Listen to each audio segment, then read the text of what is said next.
Раньше я здесь знал всех. Здесь были местные хулиганы, которые нас били, отбирали у нас по 15 копеек. Здесь были мои друзья, здесь были их родители. Все эти улицы, они жили, они действительно были родные. Потому что они были наполнены людьми. У нас в коммунальной квартире жило 15 человек. И, наверное, незабываемое ощущение двора. Мы своим двором-колодцем знали все друг друга. Праздники отмечали. Там кто-то купил себе такой замечательный магнитофон «Юпитер», бобинный такой. Его выставляли на окно, значит, внизу там шли танцы. Кто-то купил машину, его все вместе ремонтировали, смотрели, как все это там происходило. Девчонки и мальчишки вместе играли, жили во дворе, делали уроки.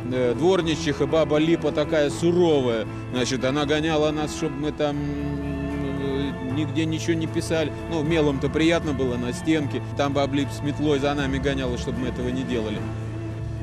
Я родился здесь. Вот я всю жизнь прожил в Ленинграде, в Петербурге. Никогда не уезжал никуда.